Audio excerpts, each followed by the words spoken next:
Welcome into the Paul Farrington Show. Paul joined alongside Robert Ziggy Ziegler at the University of Virginia. Please remember everyone to like, comment. Oh, there's a fox right next to the window in my basement. Is it inside? No. Who cares? I know. It's just you don't often see a fox. Paul, I've been recording and there's been a bear outside. There's like 7 feet away from me. I'm on ground level here, and there's just a fox walked by. It was kind of cool. All right, man. Do I restart that, or do we keep going? No, I think that's that's a good intro. All right. And please remember to like, comment, and subscribe to this channel. I'll try and keep my composure. There's a zoo going on outside. It's ridiculous out here. Actually, I thought that was really cool. I'm a big fan of nature, so I thought that was pretty sweet. That's not nature. A fox That's New Jersey. in my backyard. That's New Jersey. That was great. And remember, you can all if this hasn't convinced you, you can become a member to our channel. Just go over to our channel homepage and click the join button. That should be next to our logo. We'll have some fun contests for members during the 2024 season. You can win merch in those competitions. There should be a bunch of fun events going on for members throughout the season. And of course, you can always leave questions, and we'll try and get to as many as we can. If you're a member, we will get to that question on mailbag episodes.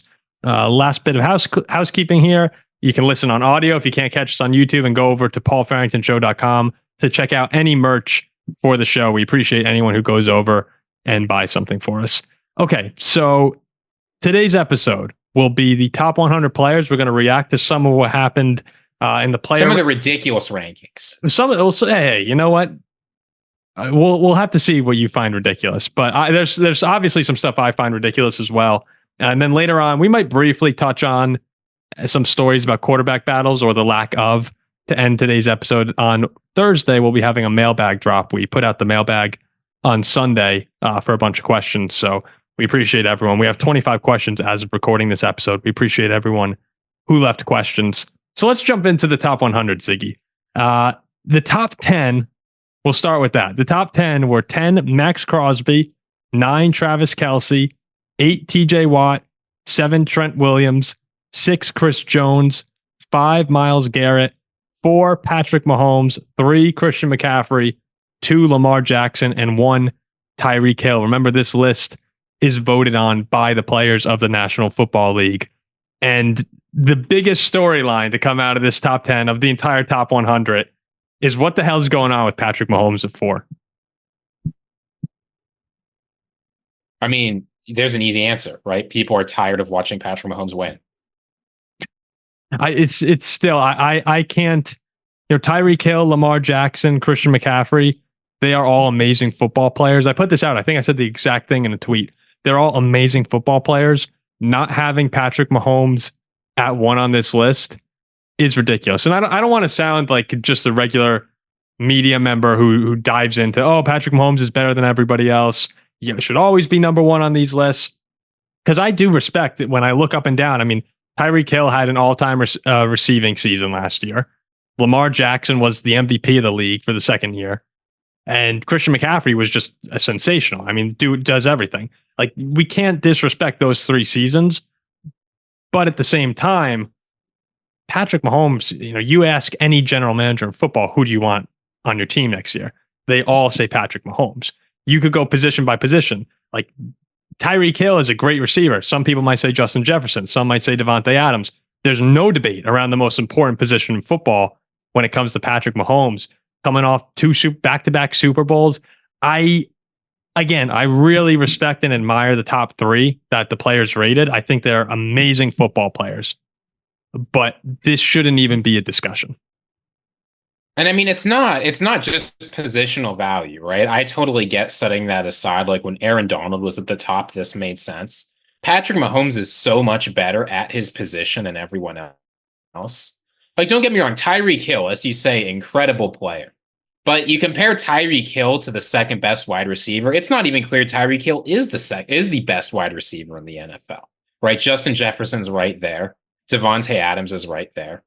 There's a quarterback, though, who's in a tier of his own, and that is Patrick Mahomes. Nobody comes close to what he can do at the position. And it's quarterback, too. That's the other thing. Is I think it's weird if we say Oh, just I mean, again, I think you can set that aside and say, just like, how good is the player? We don't worry about things like positional value. That's for GMs to worry about. We're just picking out who's the best player. and But again, it's this is easy. They're the same player in this case. yeah. Again, it is voted on by the players here too. So this, I mean, players they're the ones on the field. So it's Yeah, maybe but they're every year there are some top 100s in that. They're like top 100s howlers. yeah. No, I just can't get behind Mahomes at anywhere but number one on this list. I think the rest of the top 10 is fine.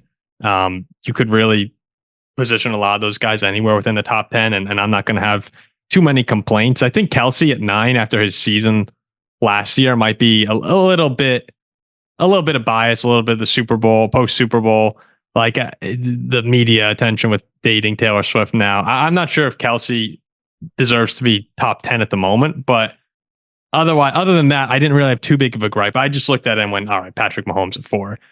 Immediately loses credibility to the list. I'm sorry, Lamar Jackson is not better than Patrick Mahomes. No, and Lamar's awesome too. That's what I want to keep like emphasizing. Yeah, Lamar's the 6th or 7th best quarterback in the NFL. That's hard to do. Yeah, he's a top 4 quarterback or top 5 quarterback. It's 6 or 7's a little. Remember when you had your ranking come out? People, the Ravens fans, you wonder why they dislike us. No, look, I'm being a little cheeky there. Lamar Jackson is a very good player, but again, I can only think of one position in the NFL that's like a real serious position. We're not talking about kickers here, where there is a player who is in a tier of his own, and that's Patrick Mahomes. Yeah, it's that simple. Yeah, I'm not sure that that's even the best way. I was trying to think of different ways that you could, create this list, and one of them is just straight up, all right, who would you draft first? Mahomes. Another one would be, okay, is Tyreek Hill a better receiver than Patrick Mahomes is quarterback? Like again, I don't know how you measure that. No, you really can't. You're just thinking of weird ways. But then I kind of fall back on what we said is, yeah, there's more of a debate to the best receiver than there is the best. There is no debate for best quarterback, no matter who it is. I know Nick Wright's a Chiefs fan, but there's a reason that graphic is called Mahomes Mountain. It's because we all know who number one is. People don't get upset about that. Well, yeah, I mean, Tyreek Hill had 50 more receiving yards and an extra touchdown over CeeDee Lamb. I think you can make the argument for CD. You can make the argument for Jefferson, Devontae Adams. I mean, and we're forgetting about Jamar Chase, AJ Brown. There's so many guys that get. Oh yeah, Amon-Ra. I think that there's now. I think Amon-Ra, maybe not yet, but there's like 4 or 5 guys so you could legitimately make a claim to best receiver in the NFL. So the quarterbacks as a whole, there were 16 quarterbacks on this list in the top 100. I mean, it's a lot of quarterbacks in there. Here's how that ranking went, and I'll tell you where they ranked among the quarterbacks and then overall as well. Ziggy, stop me if there's anyone that jumps off to you that you'd like to talk about for a second. And there's a couple here that I think we should talk about. 16 was Trevor Lawrence. He came in at 94th overall in the top 100. 15, Aaron Rodgers, 92nd. Do you think Rodgers deserved to be on this list after 4 snaps? I mean, the NFL 100 is not supposed to take player history into account. Right? This is again like the players vote on it, but they don't follow the rules. The NFL 100 says completely ignore everything they've ever done in their career. Just focus on what they did last year. No. Well, is that the official criteria? Yeah, that's what they say.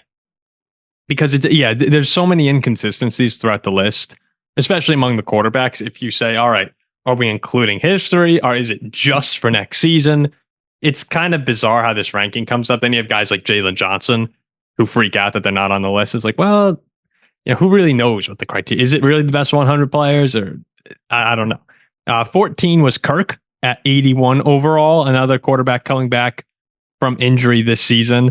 Thought 81 was a solid spot for Kirk. He would have been much higher if he finished the season.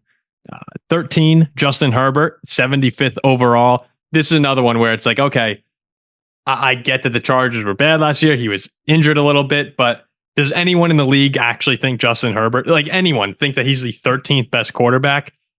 That's ridiculous. I mean, last year he played better than the 13th best. Yeah, I can't get behind that at all. 12, Jared Goff. And now here's the big jump. There was one really big jump separating the quarterbacks. Justin Herbert at 75, up to Jared Goff at 48. Goff was the 12th ranked quarterback.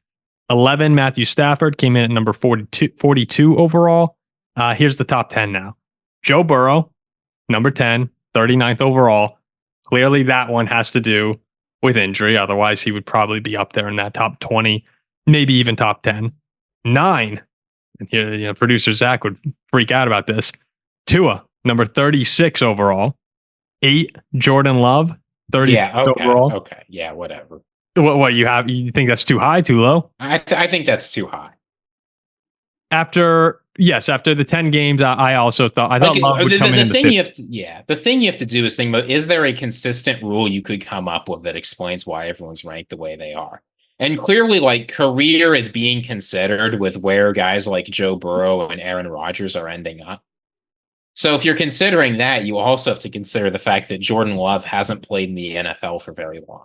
Well, again, put together a lot of the season. I mean, he ended up being a borderline top 5 season, but a lot of the season was pedestrian. See, people are starting to get mad in the comments section recently, saying that they're tired of hearing people say it was 10 games of Jordan Love. They said, "Hey, what about the Bears game earlier in the season? What about what was it? Beating the Bears early in the season is not that's not a great accomplishment." If you look at the beginning of Jordan Love's starting career, it was up and down, and for a large part of that, you're 2-5. It was actually just down. So I don't think there's any harm at all in saying, okay, if we're ranking Jordan Love as the 34th best player in the NFL, really high number, not quarterbacks, all players, 34th. It's off of those 10 games. So whoever's getting mad about that, relax. Like that is what he's being graded on right now. Jordan Love at 34, again, feels a little high, but he's a unique case. We rarely see situations like this. 7, Brock Purdy, 28th overall. A lot of people have thoughts on Brock Purdy, some very high, some very low. 28 again feels a little bit high for Brock Purdy on this list, but to be fair to him, goes to the Super Bowl, goes to the NFC Championship game. He's had a hell of a start to his career. 20, number 6 overall, number 6 on the quarterbacks, 20th overall, CJ Stroud. So we see how big of an impact his rookie season had on the league. And now the top 5. And I'm just so Packers fans don't get mad, I feel the same way about CJ Stroud than I do about Jordan Love. I'm just not going to repeat it. Also, did CJ Stroud even have that much better of a season than Jordan Love last year? No, I thought the difference, 14 spots between them, was another. CJ Stroud at 20, I get it. Again, another fantastic season. Felt a little bit high. It's a little bit high, not crazy, but I probably would have had him maybe the late 30s. I would have Love late 40s, something like that. But what's the difference between the seasons they had, really? Well, except CJ Stroud folded in the playoffs and Jordan Love didn't. If you were going into next year, I know we said this before, I can't remember what you said. Would you have Stroud or Love? Who would you prefer? Probably Jordan Love. I mean, I think it's very hard to tell who I'd prefer. I think they had very similar seasons. Like, there's things you can point to either one that make them better. But if you look at how they actually did over the year, it's not clear to me that there's enough data or just enough play even to say that there's a significant difference between the two players at this point. I don't get it. Number 5 and number 16 overall was Dak. He, number 2 in the MVP voting last season. Hurts him a lot that the Cowboys, I'm sure it hurts them that Dallas got rolled against Green Bay in that wild card matchup. But Dak comes in at number 16. This one I did not understand at all, Ziggy. Number 4, number 15 overall, one spot ahead of Dak, was Jalen Hurts, who fell from number 3 last year all the way down to 15. But I would have expected a much, much bigger fall following the 2023 season that Jalen Hurts had. Did that not surprise you a little bit? I mean, I think that Jalen Hurts gets a lot of respect around the league because he's been around a little while. He's got really good character. The Eagles all love him. I mean, he's been around a while, sure, but he's had one really good Super Bowl run, and I also think that if you're a player voting on this, the players aren't watching every single game either, right? Indeed, they have to go out and perform. It's really easy to look at Jalen Hurts and see 15 rushing touchdowns and think this guy is producing at one of the highest levels in the league, right? He had 23 passing touchdowns and 15 rushing touchdowns last year. So if you think all those rushing touchdowns And his rushing yards in general put up like 600 last year. If you think that amounts to a guy who's really making a huge threat on the ground, then last season, while it wasn't as great, was still a very, very good season. That's just not quite how I see it. Yeah, so in terms of the rushing touchdowns, that tied Josh Allen's 2023 record. He became the first quarterback ever with 3 straight seasons of 10 or more rushing touchdowns, second quarterback ever with 3,000 plus passing yards and and 600 plus rushing yards in 3 consecutive seasons. So, there are some statistics there that jump out and you go, wow, like this guy, had a great season. When you step back and look, I mean, Philadelphia, they were 9-1, 10-1 last season. To fall apart the way they did and just get embarrassed against the Buccaneers. Jalen Hurts, he wound up throwing, where was it here? He threw 15 interceptions. I mean, he's number 3 in the NFL last season. Like, this was not the Jalen Hurts of 2022 by any means, especially down the stretch. Even if you want to go stats, 13th in touchdowns, passes, 14th in passing yards. Like, I see no possible way that you could.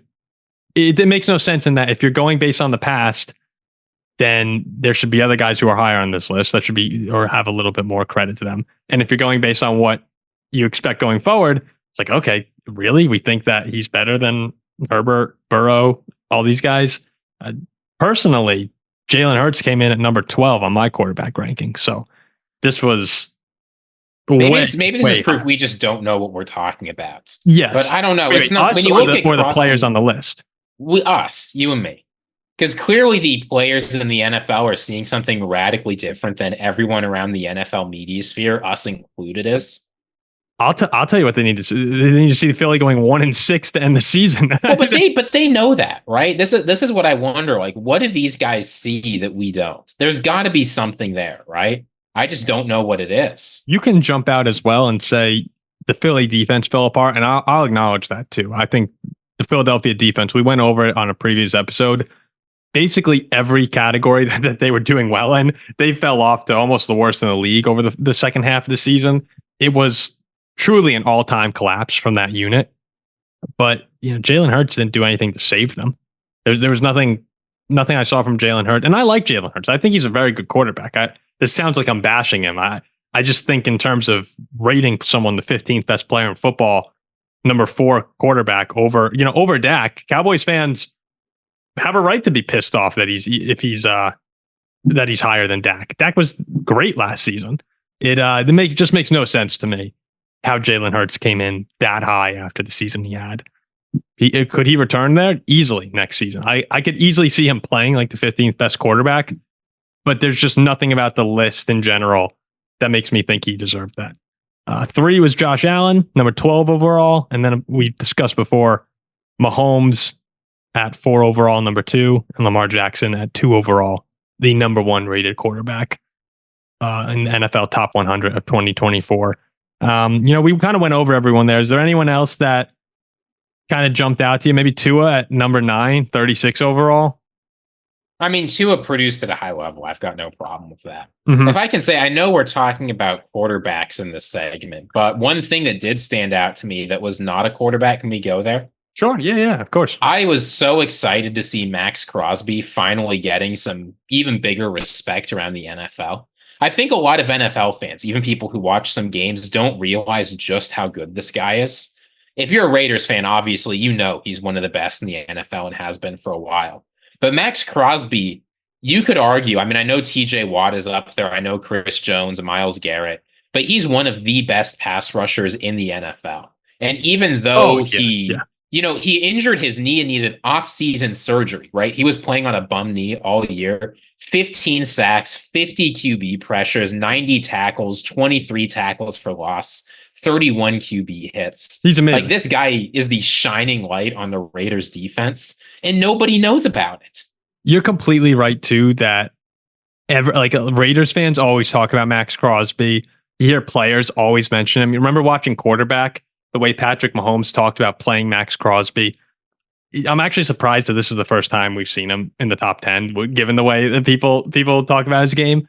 But yeah, this guy, when you talk about the great defensive ends in football, everyone will always go to Myles Garrett. They'll always go to TJ Watt. They'll talk about Micah Parsons. Very rarely, it seems, and now that conversation is finally starting to change. But it was kind of shocking in the past when you heard someone say Maxx Crosby because he just didn't get the love that he deserved. So yeah, that is a nice one to see Maxx Crosby finally getting some of the recognition. He is just a game wrecker, an absolute game wrecker. Let's see. Anything else here in the top 100 to talk about? Did you see Jaylon Johnson's response to being snubbed? What a clown.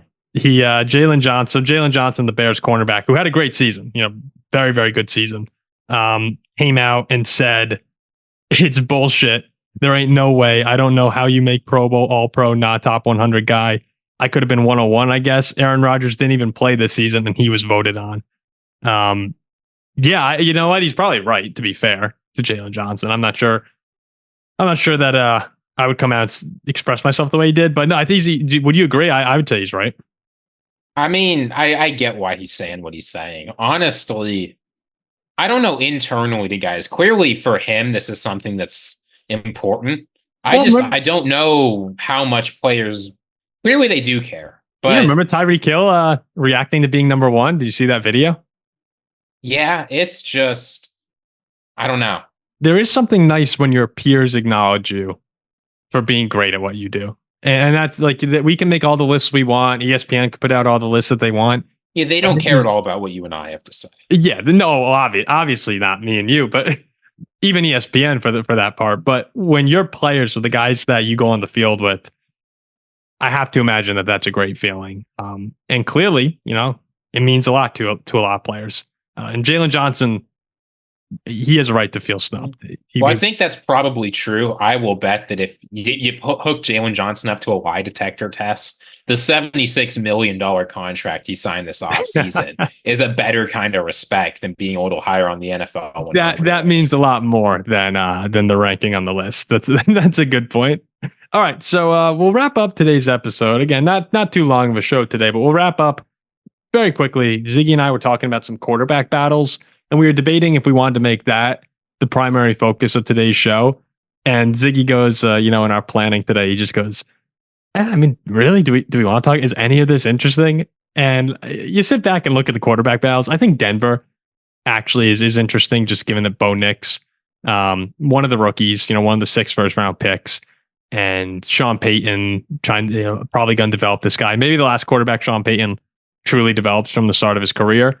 I think that quarterback battle is fun to look at. And I don't know, I think you've been paying attention to it because you mentioned it last week, but it looks like Bo Nix is starting to separate himself, which I'm not sure if we expect him to separate himself much, but this entire time we've assumed that he's going to be the starting quarterback.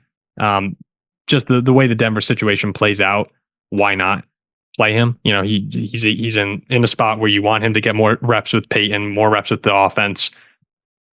All these rookie quarterbacks, it kind of feels like it's obvious what should happen. So that's one of the reasons that these quarterback battles aren't as interesting as they normally are. But Bo Nix in Denver, I know you mentioned it last week as a topic to bring up, but anything standing out to you about that?